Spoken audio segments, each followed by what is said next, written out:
Hey guys, welcome to the Manchester United News channel.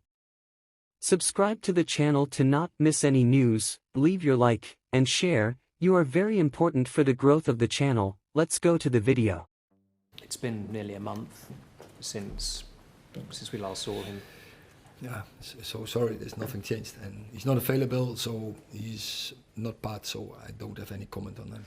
Have you spoken to him at all? As I said, if he was available, then we would report. And looking, in terms of the injury list, do you think that's easing, that when the October internationals are over, you'll have a lot more players back, or will it only be a few players back?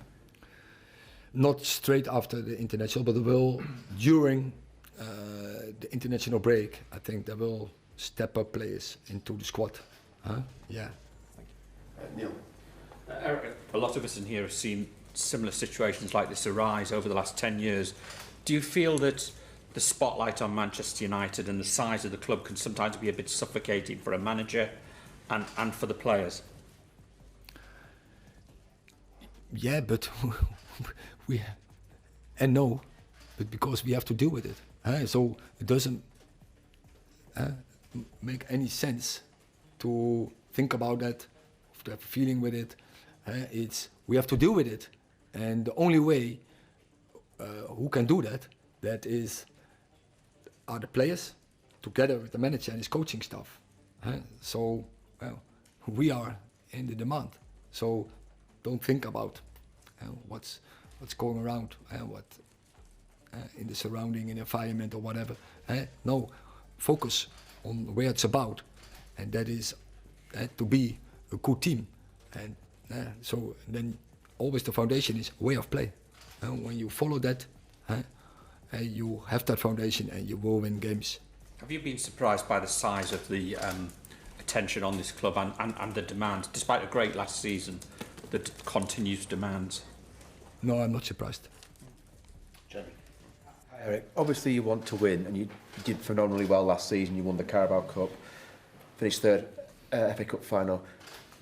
In a way, has that increased the expectations to an unrealistic level? I get that it's Manchester United, I get you have to win, but sometimes not everyone can win a trophy, right? There's only 3 domestic trophies, so did you almost overachieve last season? That's made people think, oh, you know, this season title contenders, where that's just not realistic.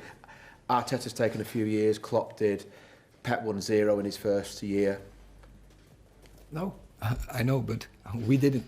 That was, say, the surrounding. That in that expectation, we are still in a transition as a club. But in the meantime, we have to win every game also, and we don't walk away from that. And not this team, not these coaches, not this manager, no, definitely not. We have to win every game, and that is the approach, and that will be the approach always. Chris. It's the worst start in 37 years since Alex Ferguson came to the club. We all know what happened next after that. Does that underline the importance now for patience and cool heads? Yeah, it's patience, cool heads, but stick together and focus on where it's about. So yeah, the way of play.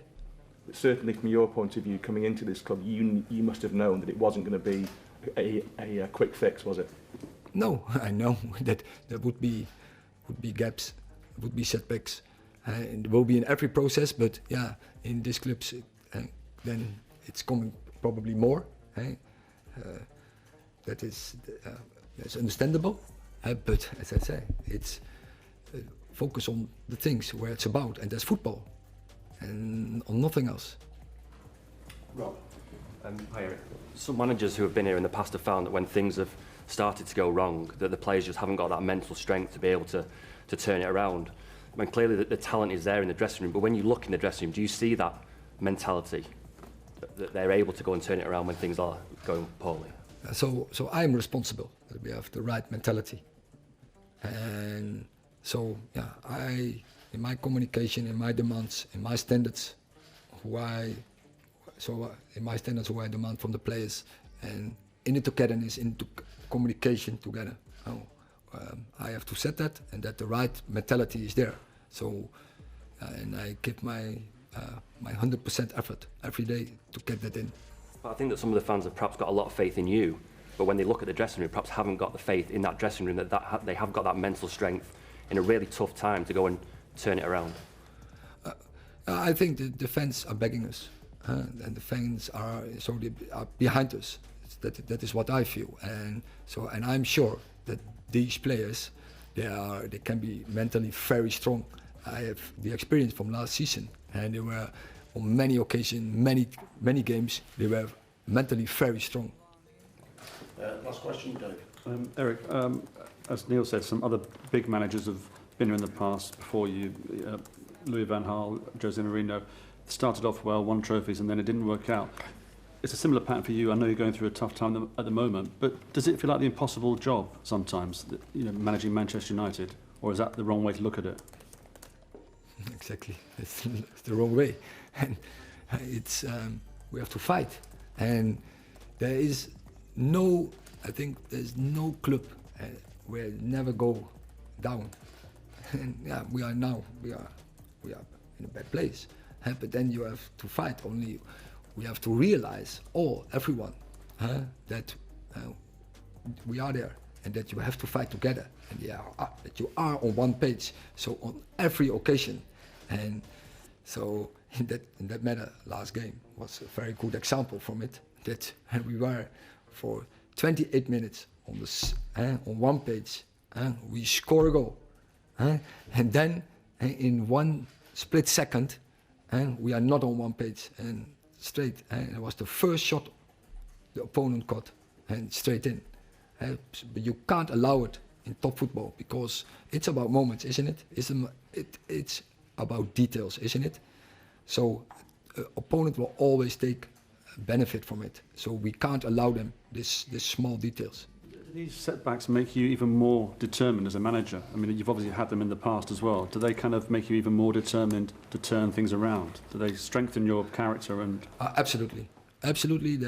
So it makes me more sharp, and as you say, gives me more energy to fight to turn this. Thank you all for watching. Subscribe to the channel to not miss anything. Leave your like and comment. It's very important for the channel growth. Until the next video.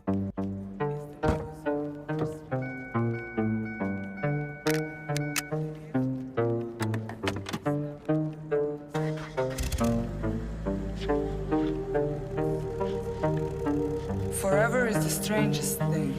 It's shorter than you think.